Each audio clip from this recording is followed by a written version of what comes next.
So ito, i-share ko lang hindi ko pa alam kasi nakasilip ako sa Itbulaga noong isang araw. Hindi pa rin si Mingay pumapasok simula't umalis si Alden. Tapos hindi ko lang din alam ngayon sa araw na ngayon, lalo itong araw, hindi ko alam, hindi pa ako nakasilip kasi busy po ako. So kung nandyan na ba, kung sino po ang sumisilip doon, so paki-comments na lang kung andyan na si Mingay, kung wala pa. Basta yung nasilip ko noon, hindi pa rin siya pumapasok, mga palangga. So, ayan na po, mayroon na naman akong nakita na ako talaga mismo ang nakakahuli na pinanood ko yung video na yun noon pa yung video na yun. Tapos yun, inilabas na naman ng mga sarsulistas. May nagpo-post naman na nagja-jogging si KB at saka si Alden sa Canada. Huling-huli ko, pareho ang damit kasi nga hindi na nila pinalitan yun, hindi na nila sinasabi na yung damit, iba hindi, pareho talaga. Paano nga naman yung nagjogging si Kim Chu at saka si Paul Avellino sa ibang bansa, nakatalikod naman sila pinipicturan, yan, tapos medyo hindi naman maliwanag. So yun, ang akala nila mabinta na naman yun, na ito si Alden at saka si KB sa Canada, madaling araw pa, gabi pa, yun nagja-jogging. Pero alam nyo po, mga palangga, na-post na po yun sa mga fans ni Kim at saka ni Pau. So napanood ko po yun. Tapos nung inilabas nila, nagiging KB at saka si Alden. Wow! Huling-huli ko naman. Ako talaga mismo ang nagkumpara sa video na yun. Inano ko yung pictures, pinanood ko rin yung pinupost doon sa mga sa Alden at saka si KB na fans, tapos yung Kim Pao pinanood ko, magkapareho po. Pero ang katotohanan, kay Kim talaga at Pao yung video na yun. Yun po ang katotohanan. Kaya, ayan, huwag nyo lang paniwalaan kung sino naman po ang nakakanood noon. Dahil talagang huling-huli, dahil noon ko pa yun napanood. At nito lang, nung isang araw, pinalabas ng mga siyempre, yung fans ni KB at saka ni Alden. So, ayan na po, isi-share ko lang, baka sabihin nyo na talagang hindi ako fans, ganon, at gumagawa lang ako ng istorya na, yung pangalan nito na, naniniwala lang ako sa mga ginagawa nila ni Alden at saka ni Maine sa TV, ganun. Nakapunta po ako, sumubaybay po ako ng Kalye Serye noon dahil malapit lang po yan sa amin. At saka syempre nakalib po ako noon sa work, so ilang days, talaga kung naka-off ako, walang ginagawa, syempre rest day ko, pumupunta po kami sa studio. Di ba? At saka kailangan ka talagang pumila ng madaling araw. Nasubukan ko po yun. At ito share ko sa inyo. Nandoon po ako nung hinalikan ni Alden sa studio. Yung di ba hinalikan ni Alden sa lips, smack na grabe ang tili ni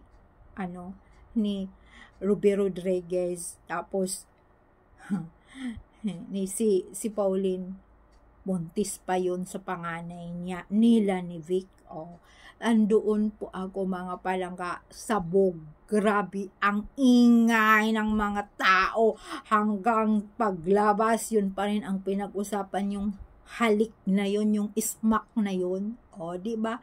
Pero syempre, ako, kasi naumpisahan ko na nga, alam ko na ang katotohanan noon dahil talaga naman iba yung off-cam at saka on-cam.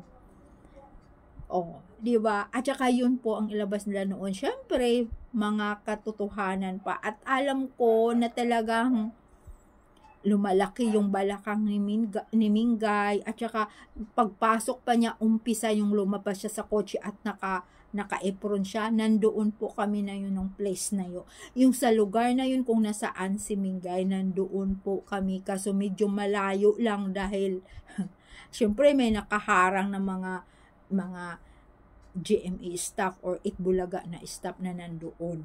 Diba? Kaso nga lang pag pag maglalakad na, pwede mong lapitan. Syempre may mga hila-hila yung mga ano na yan, yung mga stop ng kalyeserye, hindi mo na pwedeng sugurin. Pero talagang makikita ko talaga, hindi naman kalayuan, 'di ba? So, ayan po, alam ko po yung mga pangyayari na yun. At yung last na pumunta talaga kami sa Channel 7, talagang yung anniversary na yun, July yun. Umpisa na yun. Pero mayroon na silang mga kaunting mga bawal. Ang dami na silang bawal. Alam nyo, yung mga banner namin. Banners! Siyempre, isa lang yung nadala ko, banner ko. Bawal yun na itataas. Tapos, siyempre, sa sigawan, pag wala ka pa kasi sa camera, siyempre, mayroon ding nasasabi, baba nyo na yan. Mayroon kong kasi yung iba, nanonood lang sa TV, kung saan sa cellphone. Ako talaga, pumupunta ako ng studio. Yung last na pumunta ako dun, anniversary yun. 2018, andoon po kami dun sa studio. At bawal na talagang magsisigaw ka off-cam. Kasi kami noon nangyari, kahit off-cam, sisigaw-sigaw kami. Pero nung time na yun, bawal ka nang sumigaw. Ay, Alden, man! Ganun. Pero that time, wala po si Alden yun. Si Maine lang po ang nandoon.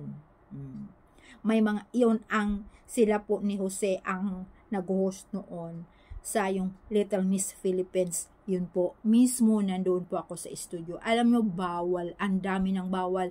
Makita lang Alden at may ng mga banner. Baba na po yan. Ipapababa na po yan. Hindi ka na pwedeng sumigaw. Ang dami na talagang bawal kung isa-isahin ko talaga.